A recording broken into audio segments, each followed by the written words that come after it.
Nous allons rendre visite une fois de plus au cirque produit par le pouvoir algérien sous l'égide de Abdelmadjid Tebboune. Dans cette nouvelle vidéo, nous allons aborder la question de la déchéance de la nationalité algérienne. Oui, l'Algérie de Tebboune est un cirque à ciel ouvert, mais sans chapiteau ni guirlande. D'un point de vue moral, imaginez le tableau.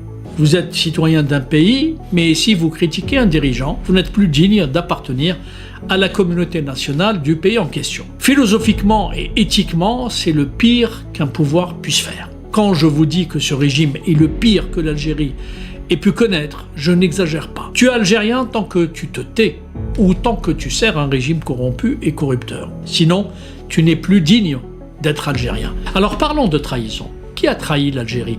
Celui qui s'exprime comme je le fais, clairement, ou celui qui, comme Tebboune, Boualem, Saïd Chengriha et tous les autres, ressasse un discours prétendument nationaliste pour endormir le peuple alors que leur argent, leurs enfants, leurs intérêts, leurs investissements, leurs soins et leur vie, en somme, sont en France. Tiens, par exemple, Saïd Chengriha, ses petits-enfants sont en France et ils seront probablement demain français, tout comme beaucoup d'autres enfants et petits-enfants de dirigeants de ce pays qu'est l'Algérie. La nouvelle loi algérienne introduit donc une logique inverse. Elle transforme la nationalité en contrat conditionnel de loyauté envers le régime. Nous allons rendre visite une fois de plus au cirque produit par le pouvoir algérien sous l'égide de Abdelmadjid Tebboune. Et vous allez comprendre le vide abyssal qui caractérise ce pouvoir, qui conjugue dans son action approximative dans la non-gestion de l'État médiocrité, approximation et haine visible à l'égard des Algériens. Dans cette dictature, il faut appeler un chat, il y a en apparence un parlement constitué très largement de députés aux ordres qui n'ont pas été élus mais plutôt cooptés par le système, en contrepartie d'une petite redistribution bien sûr de la rente et de la rapine. Ils sont aux ordres devant la présidence et devant l'armée et ils agissent en caisse d'enregistrement pour voter, y compris les lois les plus iniques. Dans cette nouvelle vidéo, nous allons aborder la question de la déchéance de la nationalité algérienne, une loi adoptée le 24 décembre 2025 et qui est entrée en vigueur en ce début d'année 2026. Oui, l'Algérie de Tebboune est un cirque à ciel ouvert, mais sans chapiteau ni guirlande. Ainsi, une modification du Code de la nationalité, introduisant notamment un nouvel article 22 bis et élargissant les cas de déchéance, a été décidée pour persécuter les opposants et toutes les voix critiques. D'un point de vue moral, imaginez le tableau. Vous êtes citoyen d'un pays, mais si vous critiquez un dirigeant, de surcroît illégitime, qui n'a jamais été sincèrement élu par le peuple, vous n'êtes plus digne d'appartenir à la communauté nationale du pays en question. Philosophiquement et éthiquement, c'est le pire qu'un pouvoir puisse faire. Quand je vous dis que ce régime est le pire que l'Algérie ait pu connaître, je n'exagère pas. Dans un pays où des terroristes qui ont assassiné et mutilé d'autres Algériens il y a à peine une trentaine d'années ont été amnistiés et ils peuvent circuler librement dans un pays, là aussi, où les pires criminels économiques sont au pouvoir, dans un pays où la plupart des dirigeants sont en vérité les pires ennemis de l'État. Ce sont les voix de l'opposition que l'on cherche à bannir de la communauté nationale. Quel triste spectacle! Disons-le d'abord clairement, cette loi ne protège pas l'État, elle organise juridiquement la peur en donnant au pouvoir un nouvel instrument pour punir ses opposants, en particulier ceux de la diaspora. Elle rompt avec l'esprit du droit international et de la philosophie républicaine de la nationalité, pour consacrer en finalité une conception policière de l'appartenance. Tu es algérien tant que tu te tais ou tant que tu sers un régime corrompu et corrupteur. Sinon, tu n'es plus digne d'être algérien. Voilà ce qu'est en train de dire ce régime. Alors, que dit précisément cette loi? Si son article 22 évoque la nationalité acquise et classique, et on le retrouve dans des lois de plusieurs pays, il rappelle notamment que toute personne qui a acquis la nationalité algérienne peut en être déchue en cas de condamnation pour crime ou délit portant atteinte aux intérêts fondamentaux de l'Algérie, à l'unité nationale ou encore à la sécurité de l'État ou pour tout crime passible d'au moins 5 ans de prison.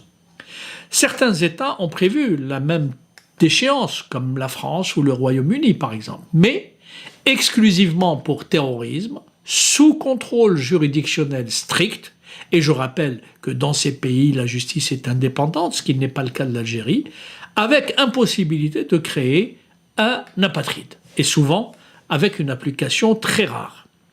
C'est dire que la tendance internationale va plutôt vers la réduction des cas d'apatridie et le renforcement des garanties procédurales. Le cœur du problème de la loi algérienne réside en vérité désormais dans l'article 22 bis. Celui-ci précise, je cite, « peut être déchu de la nationalité algérienne d'origine ou acquise, tout Algérien à l'encontre duquel existent des indices graves et concordants qu'il a, à l'étranger, commis des actes portant gravement atteinte aux intérêts du pays sans y mettre fin malgré une mise en demeure. Sont visées notamment les atteintes à la sécurité, à l'unité ou à la stabilité de l'État, à l'allégeance à une puissance étrangère, la fourniture de services à un État étranger dans l'intention de nuire, l'assistance à des forces militaires étrangères, la participation, y compris financière ou propagandiste, à des organisations qualifiées de terroristes ou subversives. Je veux d'abord m'arrêter au sujet des indices graves et concordants pour reprendre le terme, je dirais, utilisé. En d'autres termes, la loi s'affranchit des preuves. Ce qui veut dire, si demain, un fonctionnaire zélé des services de renseignement algériens, et comme dirait l'autre, Dieu seul sait qu'il y en a qui sont très zélés, si donc un fonctionnaire rédige un rapport incriminant une personne, cela suffirait à le déchoir, quand on connaît notamment l'état de la justice algérienne.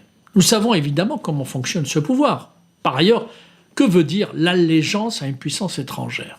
Personnellement, et je le dis haut et fort que cela plaise ou pas, parce que je suis en cohérence avec ma démarche et avec mes idées, personnellement, tout en m'autorisant à critiquer des responsables français, j'aime la France. Oui, j'aime la France, j'aime ce pays, j'aime sa culture, sa gastronomie, sa musique, son art de vivre, une partie de son histoire. J'aime son état de droit, sa démocratie, sa capacité à accueillir, comme dirait l'autre, toute la misère du monde. Cela ne veut pas dire que je n'aime pas l'Algérie, bien au contraire.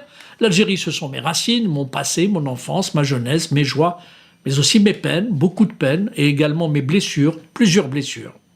Je critique le régime algérien parce qu'il est pourri, mais j'aime l'Algérie qui n'appartient ni à Tebboune, ni à Chengriha, ni à la famille de Tebboune, ni à tous ces tristes députés qui sont sans honneur ni dignité. Je parle de ceux qui ont voté cette loi. Alors oui, j'aime la France et je lui suis reconnaissant, car quand mes frères algériens, comme dirait l'autre, et je le dis avec une certaine dérision, voulaient m'assassiner, c'est la France qui m'a accueilli. Eh bien, et quand mes frères algériens, ceux du régime, voulaient m'emprisonner arbitrairement, c'est toujours la France qui m'a permis de vivre libre. Quand l'Algérie n'était pas capable d'offrir à mes enfants un enseignement de qualité, c'est l'école de la République française qui leur a permis de devenir ce qu'ils sont aujourd'hui. Quand ma mère était malade et que le système de santé algérien était incapable de la soigner ou même de diagnostiquer sa maladie, ce sont les hôpitaux français qui lui ont permis de vieillir et de vivre quelques années encore. J'aime la France, oui, et je lui serai toujours fidèle parce que je ne suis pas un ingrat. La France m'a permis de jouir de quelque chose d'exceptionnel qu'aucun dirigeant algérien ne m'aurait donné, la liberté. Tout simplement. Libre, c'est ce que les Algériens ne sont pas lorsqu'ils vivent en Algérie, qu'on le veuille ou pas. Les Algériens ne sont pas libres tant que ce régime est en place. Alors parlons de trahison. Qui a trahi l'Algérie? Celui qui s'exprime comme je le fais, clairement, avec des idées totalement assumées, ou celui qui, comme Tebboune, Boualem Boualem, Saïd Chengriha et tous les autres, ressassent un discours prétendument nationaliste pour endormir le peuple alors que leur argent, leurs enfants, leurs intérêts, leurs investissements, leurs soins et leur vie, en somme, sont en France. Est-ce que les traîtres sont ceux qui, tous les jours, trahissent le peuple algérien en lui racontant des histoires à dormir debout, en faisant de la France le bouc émissaire, tout en misant sur la France pour tout quand il s'agit de leur vie privée? Tiens, par exemple, Saïd Chengriha, ses petits-enfants sont en France et ils seront probablement demain français. Tout comme beaucoup d'autres enfants et petits-enfants de dirigeants de ce pays qu'est l'Algérie. Vous ne trouvez pas qu'il y a une incohérence? Donc on va dire que les enfants et les petits-enfants de tous ces dignitaires algériens qui sont en France sont des gens qui détestent la France ou qu'ils seraient déloyaux à l'égard de la France, qui leur a donné, sinon la résidence, souvent la citoyenneté? Ou alors, pourquoi mettre en contradiction les deux pays constamment lorsqu'on est citoyen? Bref, le gouvernement algérien insiste sur le caractère encadré, exceptionnel, soi-disant, de la mesure. Et il affirme, pour endormir la communauté internationale et les ONG, naturellement, qu'aucun Algérien ne serait rendu apatride, sauf pour des cas de trahison. Mais en vérité, derrière ce discours qui se veut rassurant, il y a la réalité des termes choisis. Intérêts vitaux, qui les définit? L'allégeance, quelle est sa définition? Ou encore la propagande subversive? Qu'est-ce que cela veut dire dans l'esprit du pouvoir algérien? Est-ce que ce que je fais là, c'est une propagande subversive? Imaginez donc que dans la grille de lecture du régime algérien, cette vidéo, oui, pourrait suffire à engager contre moi une procédure de déchéance. Personnellement, je vais vous dire, je les mets au défi. Oui, je mets Tebboune et son régime au défi d'essayer. Je mets au défi Tebboune et son régime de voyous d'essayer de me déchoir de la nationalité algérienne à laquelle je tiens. Nous verrons à la fin qui fait dans les sbroufs et qui aura de son côté le droit international. Du point de vue du droit international, justement, 2 lignes rouges sont clairement identifiées. Premièrement, l'interdiction de l'apatridie. La Convention de 1961, il faut le rappeler, sur la réduction des cas d'apatridie, encadre strictement la possibilité pour un État de retirer la nationalité à ses ressortissants, en particulier aux nationaux d'origine. La loi algérienne prétend s'aligner sur ce principe en limitant la déchéance à ceux qui ont une autre nationalité, sauf cas extrême, mais le régime, dans sa médiocrité éternelle, n'a pas défini ce qui étaient les cas extrêmes. Mais l'article 22 bis, lu avec les commentaires officiels, ouvre la porte à des retraits visant aussi des Algériens d'origine disposant d'une seconde nationalité, ce qui, dans l'esprit de la Convention, reste en vérité problématique si la sanction vise en réalité l'expression politique. Deuxièmement, le principe de proportionnalité et de prévisibilité. De ce point de vue, les textes internationaux des droits de l'homme exigent que toute atteinte au droit à la nationalité repose sur des critères clairs, prévisibles et proportionnés, assortis de garanties procédurales très fortes. Or, plusieurs organisations soulignent d'ores et déjà que la loi algérienne utilise des termes vagues et extensibles, créant ainsi une insécurité juridique et un risque de dérive politique, notamment contre les dissidents et la diaspora. C'est la raison pour laquelle je vous dis que l'Algérie va se ridiculiser devant les juridictions internationales en cas de recours de la part de ceux qui seraient concernés par cette mesure. En vérité, cette loi ouvre une brèche qui menace le caractère inconditionnel de l'appartenance nationale. Du point de vue de la philosophie politique, la réforme consacre un basculement idéologique important. Dans une conception républicaine moderne, la nationalité est un lien juridique fondamental, stable, qui fonde des droits et des devoirs, mais ne se confond pas avec l'adhésion au pouvoir en place. On peut être algérien et hostile, oui, au régime de Tebboune. On peut être français et opposé, et même hostile, au gouvernement d'Emmanuel Macron. Et je vais vous dire, il y a en France, y compris des résidents étrangers, qui expriment ouvertement des critiques à l'égard du gouvernement français. Je le dis à l'adresse de ces Algériens qui n'ont pas encore compris comment doit fonctionner une démocratie, un État digne et moderne qui se respecte. L'appartenance ne se réduit pas à la loyauté envers un cercle dirigeant, non. La nouvelle loi algérienne introduit donc une logique inverse. Elle transforme la nationalité en contrat conditionnel de loyauté envers le régime. Et algérien, donc pleinement et durablement, celui qui ne franchit pas des lignes définies unilatéralement par le pouvoir en place, lequel se réserve en outre le droit d'interpréter ce qui constitue une atteinte aux intérêts vitaux. Imaginons, et c'est là où la vie parfois apporte des effets boomerang quelque peu jouissifs, qu'en cas de chute du régime de Tebboune, ou en cas de disparition de ce dernier, oui, parce qu'il n'est pas éternel, rassurons-nous, un régime plus pourri que le sien pourrait par exemple demain utiliser cette loi et les interprétations extensives qu'elle offre pour déchoir Mohamed ou Khaled Tebboune, par exemple. En d'autres termes, ses propres enfants qui commettent des crimes contre l'économie algérienne. Ce serait vraiment drôle, vous ne trouvez pas ? En cela, la loi sur la nationalité concrétise la rhétorique martelée par Abdelmadjid Tebboune depuis 2024, celle du traître de l'intérieur et des ennemis de l'Algérie, qui comploteraient depuis l'étranger.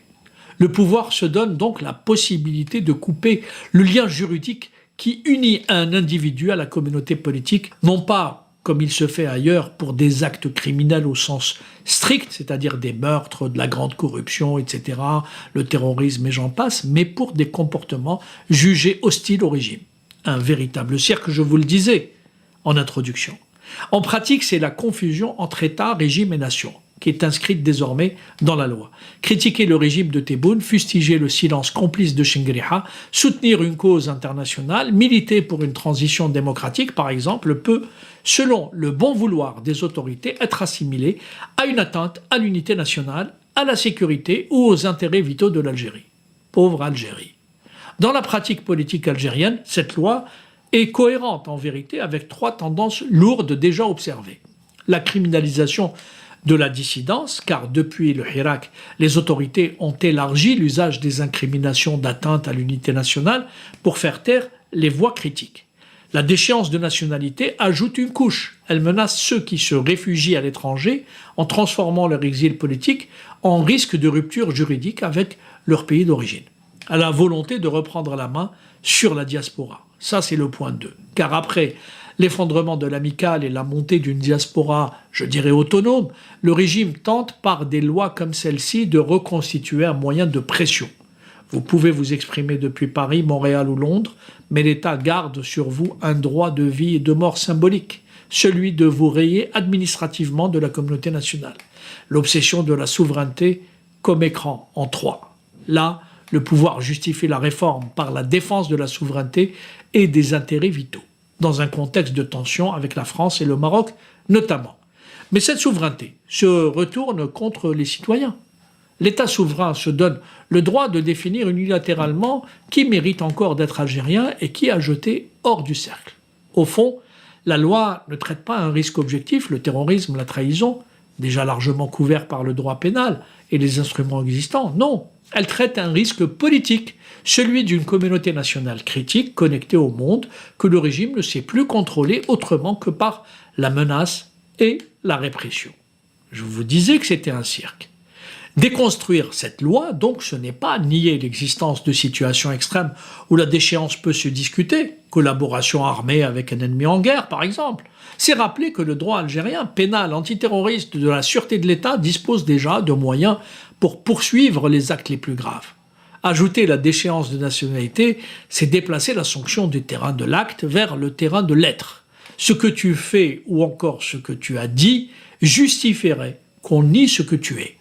Je ne sais pas si vous voyez ce que je veux dire. Ce que tu as fait ou encore ce que tu as dit justifierait qu'on nie ce que tu es. Voilà ce que le régime est en train de dire aux Algériens. La nationalité, surtout d'origine, ne devrait pas être un privilège révocable, mais un lien fondamental qui oblige l'État autant que le citoyen. En se donnant donc le droit de couper ce lien, le régime confesse qu'il ne se perçoit plus comme le garant d'une communauté politique, mais comme le propriétaire d'un registre d'état civil. Vous vous rappelez quand je vous disais que ce régime considère l'Algérie comme une propriété privée? Vous vous rappelez quand je vous disais ils ont fait main basse sur des attributs de la souveraineté pour faire de chaque Algérien ce qu'ils veulent en faire? La diaspora et les opposants ne sont pas une menace ontologique pour l'Algérie. Ceci est faux. Ils sont tout simplement la manifestation, parfois bruyante, d'une pluralité politique que le pays devra tôt ou tard accepter s'il veut sortir de ce face-à-face stérile entre le pouvoir et la notion complotiste de l'ennemi de l'intérieur. Un opposant n'est pas un ennemi à la nation. Il conteste des choix politiques, c'est tout. Et dans le cas du régime de Tebboune, tout Algérien digne de ce nom a une obligation morale de dénoncer ce régime de voyous qui ne possède de surcroît, je l'ai dit, aucune légitimité démocratique et qui, encore davantage, est corrompu et médiocre. Ne pas le dénoncer, c'est commettre un crime contre la nation algérienne.